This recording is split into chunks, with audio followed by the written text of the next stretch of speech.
United States aircraft carrier Hornet, part of a task force steaming into Japanese waters, is now revealed as the secret base from which American planes first bombed Tokyo. After the Japanese surprise attack on Pearl Harbor on December 7, 1941, the United States developed a plan to strike back at the Japanese home islands. The daring raid, led by then Lieutenant Colonel Jimmy Doolittle, laid waste to Tokyo and other Japanese cities and shocked the enemy with a daring, unexpected attack that exposed their vulnerability. 16 B-25 Mitchell bombers took off from the U.S. aircraft carrier Hornet on a one-way trip to Japan. The large bombers could take off from a carrier but were unable to land back on the ship. Their mission called for them to land in China or ditch at sea after releasing their bombs. On board plane number 6 was a young navigator from Utah, Chase J. Nielsen. Born in 1917 in Hiram, Utah, Chase attended Utah State University and graduated in 1939 with a degree in civil engineering. In August of that year, he enlisted in the U.S. Army Air Corps and was commissioned as a second lieutenant 2 years later.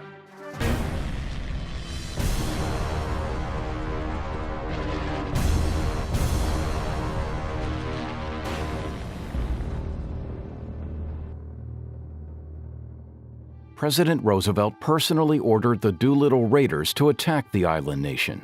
The crews trained in secrecy at Eglin Air Force Base in Florida and sailed from San Francisco for the Pacific Theater on April 2, 1942. All 16 heavily laden bombers made it to their targets.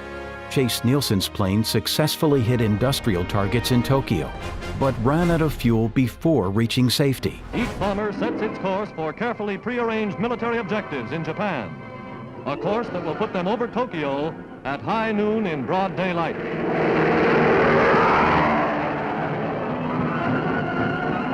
The Yokosuka Naval Base ablaze.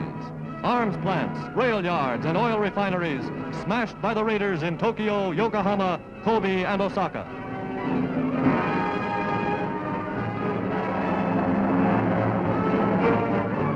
Then journey's end for the great adventure. Fuel gone, 15 of the planes are wrecked as their crews are forced to bail out over China and Japanese-occupied territory. 2 of Nielsen's fellow crewmen were killed as their plane ditched 4 miles offshore in the East China Sea. The survivors, including Nielsen, were captured by Japanese forces.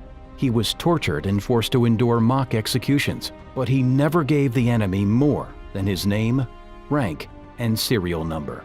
Eventually, Nielsen was sentenced to die in Japan, a sentence that was later commuted to life in prison. 3 of his fellow raiders were not so lucky. After 4 years as a prisoner of war, Nielsen was rescued by an OSS pararescue team. He was kept in solitary confinement for most of his time as a POW and weighed only 109 pounds when rescued. Nielsen bravely returned to China the following year to testify against his captors in international war crimes trials. Lieutenant Colonel Chase Nielsen received numerous medals and commendations for his service as one of Doolittle's raiders, including becoming the first Utahn to ever receive the Distinguished Flying Cross. He also garnered a Purple Heart, the Air Medal, and a POW medal. The Doolittle Raiders proved that Japan was vulnerable to attack. Japanese morale was crushed because their leaders had promised that they would never be attacked. The Doolittle raid was also the first good news of the war for the Americans and provided a tremendous boost to the U.S.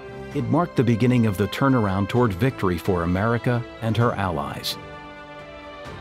Following the war, Chase Nielsen rose through the ranks of the Air Force, helping to build the Strategic Air Command. Nielsen retired from the Air Force in 1961 and began a career as an industrial engineer with the Ogden Air Logistics Center at Hill Air Force Base. But he never forgot about his role in one of the most historic efforts of the war. The Doolittle Raiders held an annual reunion starting in the late 1940s until 2013. Each reunion featured a solemn ceremony in which the surviving Raiders performed a roll call, then toasted their fellow Raiders who had died during the previous year. Chase Nielsen survived until 2007.